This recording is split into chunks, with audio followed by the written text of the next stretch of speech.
Blessings, beloved. Jesus is the way and the truth and the life, and no man comes to the Father but through him.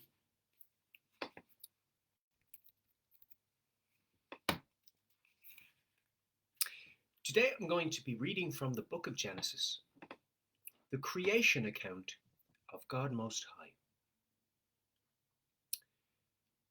In the beginning, God created the heaven and the earth. Now here, what can we notice about this sentence? This is a compound statement. Compound means communicating many things at once.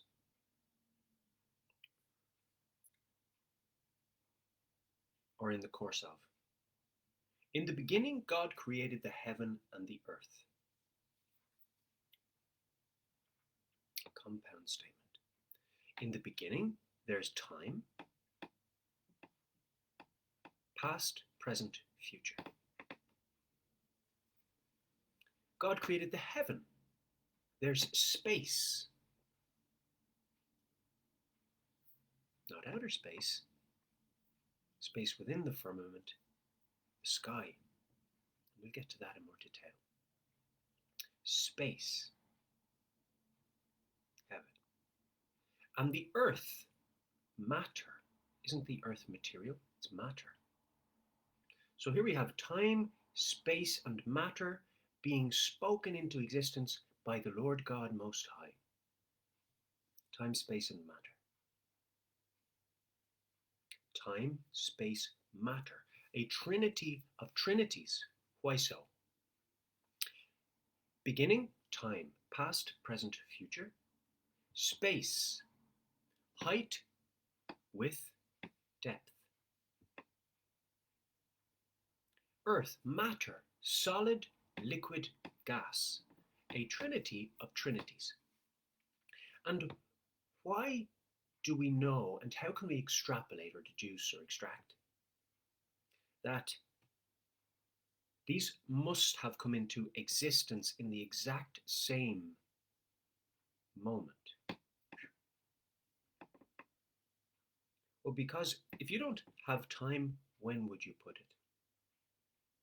If you don't have space, where would you put it? And if you don't have matter, what would you put?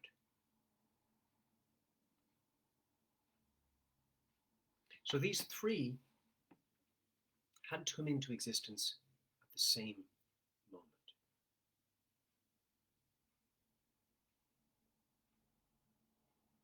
Or they had to be facilitated at the same moment. So, or in the course of creation. What I mean by this is that Earth was placed in space, and space was created by the firmament, and we'll get to that.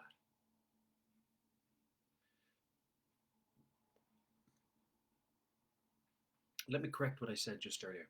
The potential for all three had to be created at the same moment.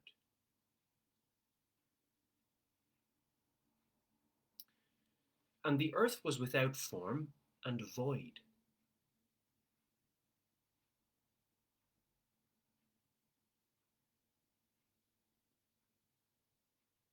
But they came into existence at the same time. Yeah. That's what we can deduce.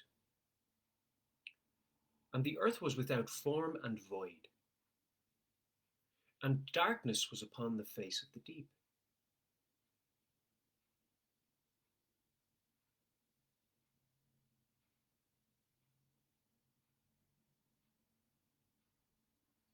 And the Spirit of God moved upon the face of the waters. And God said, "Let there be light," and there was light. And God saw the light that it was good, and God divided the light from the darkness. And God called the light day, and the darkness he called night. And the evening and the morning were the first day.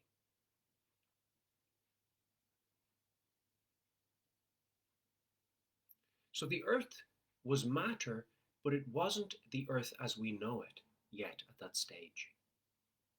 But the potential for the ecosystem and the animal life and the creatures upon it was now there.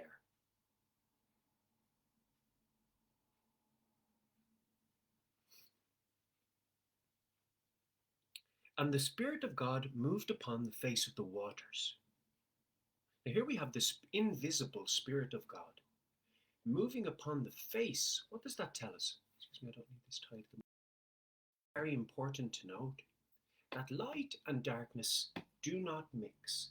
That's why we have shadows when objects come in front of the rays of light. There's no blending. There are deeper darknesses and lesser darknesses, but that is because the light is still there to some degree. A reflection, perhaps. But that's not a mixing. That's a filtration.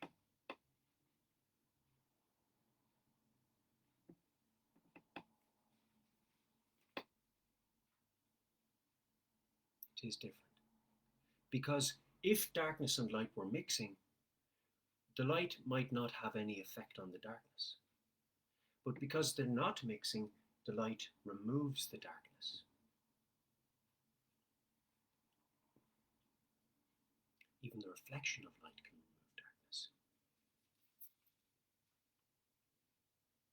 to a specific degree, determined by the force of the light.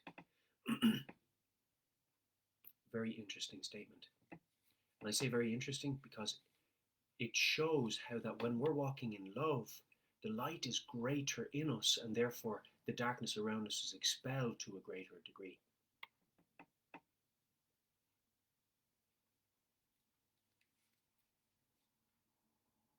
So it makes sense that when you're going through a fiery trial and toxins are coming up out of your heart, contaminants that God doesn't want there, that for a time during that trial, the darkness will be around you because there's something to be removed.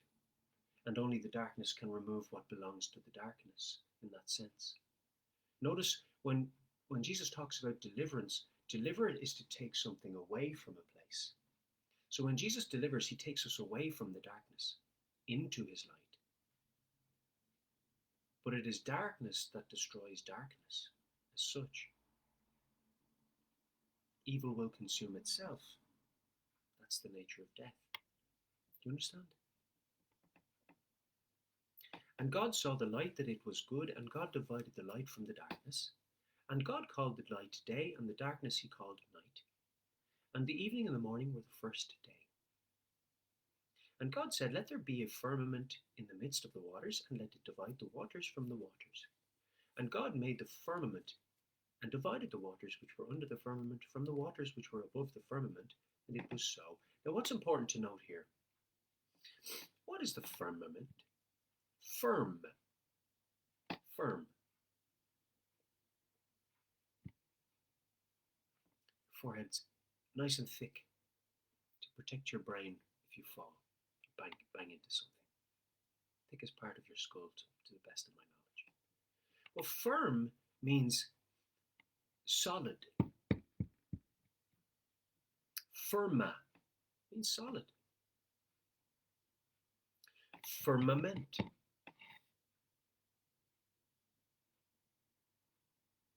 Solid structure.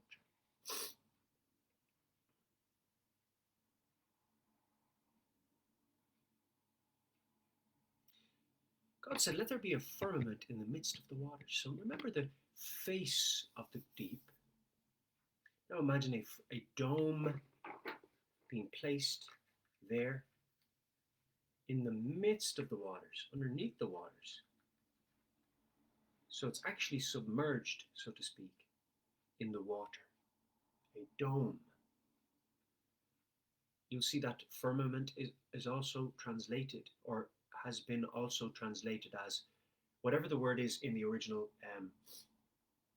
text in a different language has been likewise translated, but into vault.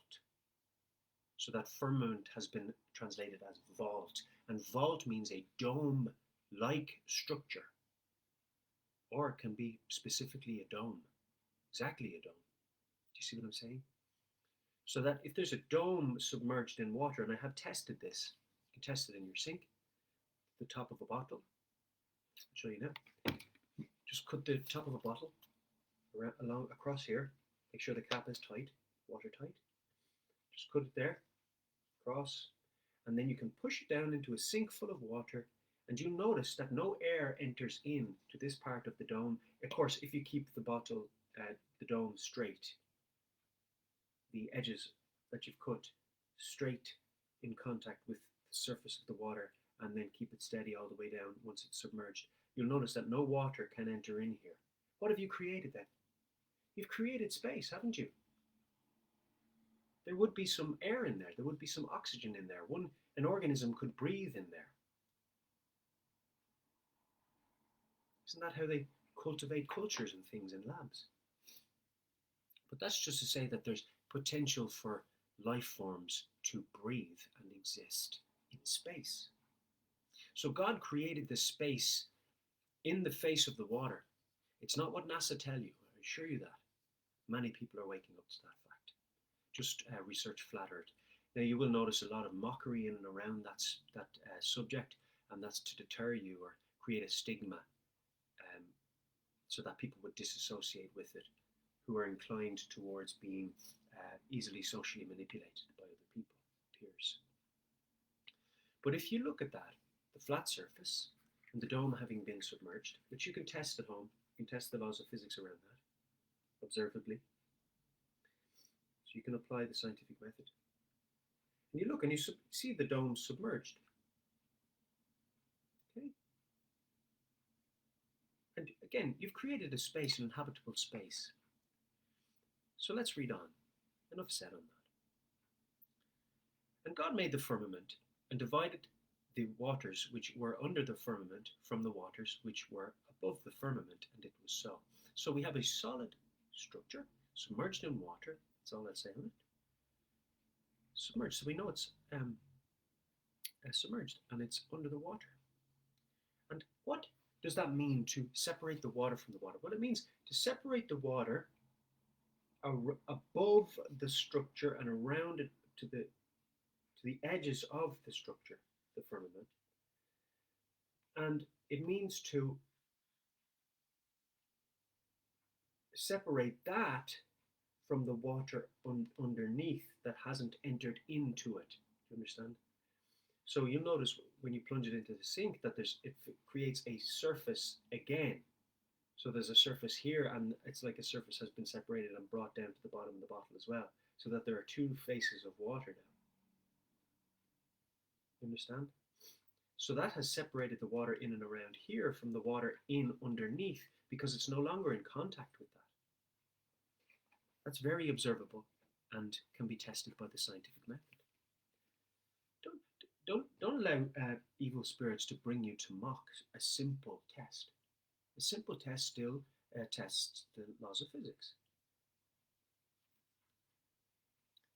And God called the firmament heaven, and the evening and the morning were the second day. And God said, let the waters under the heaven be gathered together unto one place, and let the dry land appear, and it was so. And God called the dry land earth, and the gathering together of the waters called he seas, and God saw that it was good. Now, what have we seen? Let the waters under the heavens be gathered together. What are the heavens now? The heavens are the space you've created in the firmament by placing it in the sink or in the face of the great deep when God did it. That's such a scale. Only he could do. Let the waters under the heaven be gathered together unto one place, and let the dry land appear. It was so. So here's the earth appearing underneath the face, on that face there, underneath the bottle. You understand? So I'll show you again. So we've created a face here by cutting the bottle and placing it in the water, and the water hasn't entered in, and now the earth is appearing inside, sort of in there, along where that line where you've cut. So now he's placing the earth under the heavens, under the firmament. The firmament is the heavens, because it creates the potential for such. The heaven is the sky. Say it's pouring, raining out of the heavens. Where did that statement come from? Came through the generations. And God called the dry land earth, and the gathering together of the waters called he seas, and God saw that it was good. And God said, let the earth bring forth grass, the herb yielding seed after his kind. I think I've skipped a bit. And God called the dry land earth, and gathering together of the waters called he seas, and God saw that it was good. And God said, let the earth bring forth grass. So here's God now creating the ecosystem. The system that would give the potential for oxygen to be perpetually regenerated, so that there would be perpetually oxygen inside the firmament, and therefore the potential for the breath of life to be sustained eternally within that inhabitable structure. Isn't that a beautiful system? What more is required? There's no evolution, guys. Not in the sense that Darwin presented it. Adaptation and change in a person, yes.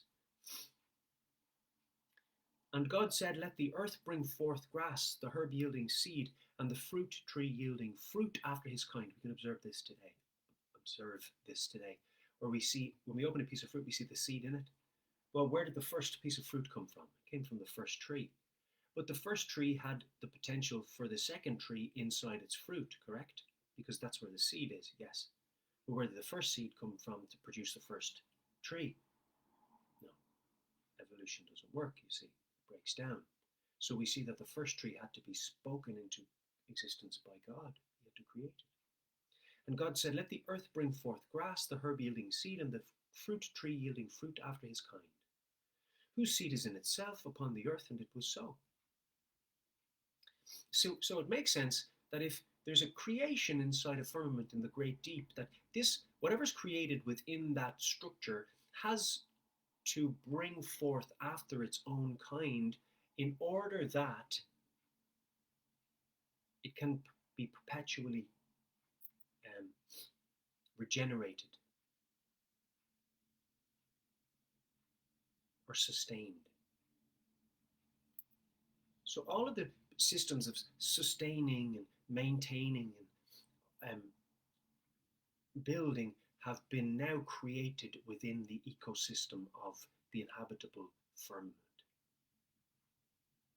And the earth brought forth grass and herb yielding seed after his kind, and the tree yielding fruit, whose seed was in itself, and after his kind. And God saw that it was good. And the evening and the morning were the third day. And God said, let there be lights in the firmament of heaven to divide the day from the night, and let them be for signs and for seasons and for days and years. Now here we have God's timepiece, the one that the clock is based on. It works quite similarly to your clock. So you have a circular surface, that is the earth, placed within the dome. So it's placed in there. And you now have inside that dome, can I put it there? Okay. Inside that dome, God has placed the sun, moon, and the stars all around that dome. That's the truth. I wouldn't lie to you guys. That's the truth. The stars are inside the heavens. The moon is inside the heaven. The sun is inside the heaven. And the sun and moon are moving clockwise around the earth, up over the surface of the earth. And the sun's course changes slightly. At winter, it moves out.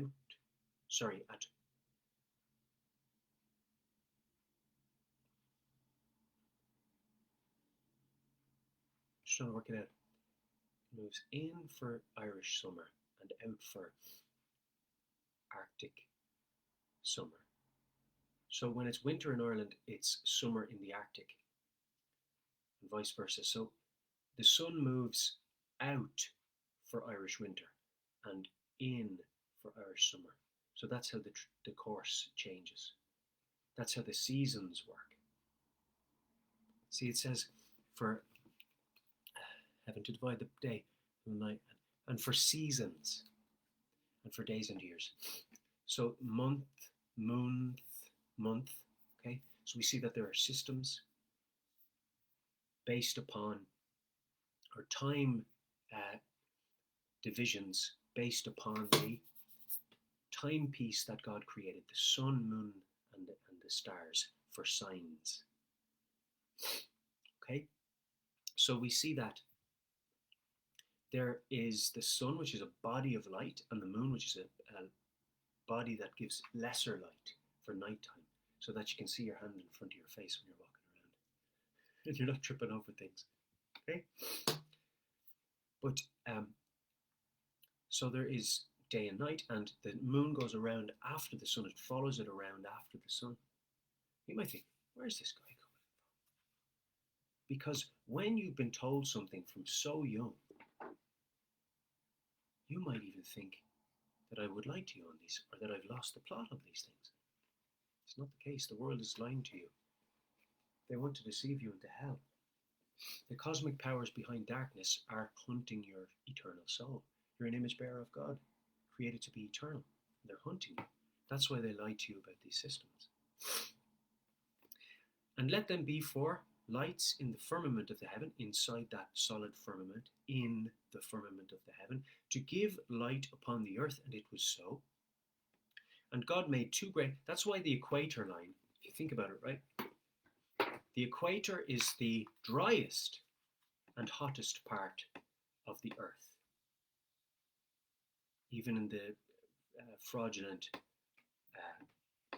spherical globe earth model that they made up to deceive you, they have to maintain that there's an equator line, because it's plainly evident. So it actually moves kind of around the middle of that circular face. When you think about it, if the sun is changing its course slightly, or somewhat, from summer to winter, that the portion it passes over most frequently would be the driest portion. So the portion of Earth that the sun is closest to most of the year would be the driest part. And they've had to maintain this in the globe Earth model, that the bulge is the equator line. Okay? But that's not the case. It's simply where the sun passes over most frequently when it's going from season to season. So that it's hottest where the sun spends most of its time. And that's your equator line. Because the sun would obviously dry out the earth more. So that's how that works. And God set them in the firmament of the heaven to give light upon the earth, and to rule over the day and over the night, and to divide the light from the darkness. And God saw that it was good. And the evening and the morning were the fourth day. I'll try not to read too fast. I'm just trying to make the most of the time. And God said, let the waters bring forth abundantly the moving creature that hath life, and fowl that may fly above the earth in the open firmament of heaven. And God created great whales. Amazing, God is amazing. He can do anything. And every living creature that moveth, which the waters brought forth abundantly after their kind. And every winged fowl after his kind. And God saw that it was good. And God blessed them, saying, be fruitful and multiply, and fill the waters in the seas, and let the fowl multiply in the earth. And the evening and the morning were the fifth day. And God said, let the earth bring forth the living creature after his kind, cattle and creeping thing, and beast of the earth after his kind. And it was so. And God made the beast of the earth after his kind, and cattle after their kind, and everything that creepeth upon the earth after his kind. And God saw that it was good.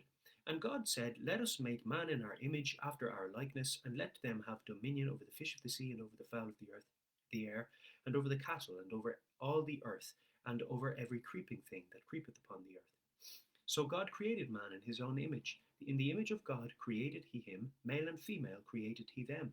And God blessed them, and God said unto them, Be fruitful, and multiply, and replenish the earth, and subdue it, and have dominion over the fish of the sea, and over the fowl of the air, and over every living thing that moveth upon the earth. And God said, Behold, I have given you every herb bearing seed, which is upon the face of all the earth, and every tree in the which is the fruit of a tree yielding seed. To you it shall be for meat. So here we see, excuse me, the ecosystem has been created, potential for all food. And now we see that God has given man, Behold, I have given you every herb bearing seed which is upon the face of all the earth, and every tree in which is the fruit of a tree yielding seed. To you it shall be for meat. So you can see that initially man was only eating fruit and herbs. I've done it for a period of time, and I felt that physically I was healthier, more energetic, slimmer, more clear thinking, having energy more of the day, not just having more energy at any given moment, but having more energy sustained throughout the whole day, and needing less sleep once my system became cleaner. Like 5 hours sleep would be all I'd need, and I could eat up to 5,000 calories of fruit and not put on much fat at all. And God said, Behold, I have given you every herb, like I would be around 70, between 70 and 80 kilos. And God blessed them, which is the ideal BMI for my height, if that has any relevance. And God said, Behold, I have given you every herb bearing seed, which is upon the face of all the earth, and every tree in which is the fruit of a tree yielding seed. To you it shall be for meat. And to every beast of the air, and to every fowl of the air, and to everything that creepeth upon the earth, wherein there is life, I have given every green herb for meat. And it was so. And God saw everything that he had made, and behold, it was very good. And the evening and the morning were the 6th day. Amazing. So the ancient societies that depicted the earth were correct in their depictions. And if you actually research it, you'll see that their depictions are in keeping with what I've just described to you.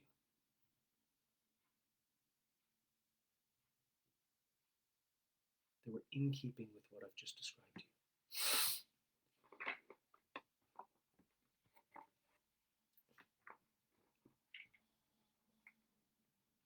You might say, well, where does water go over the edge of the earth? But remember, the earth is upon the face of the water. But why can't you go to the edge of the earth and jump into the water?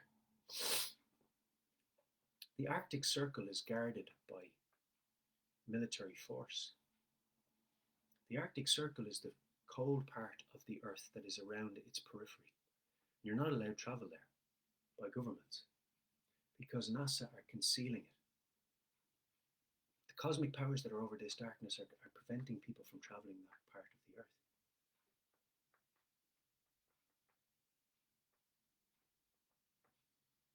Because then people could, with certainty, disseminate photographic evidence. But you can see, if you go online, you can see the ice wall. Big high walls of ice, 3 times greater than some ships.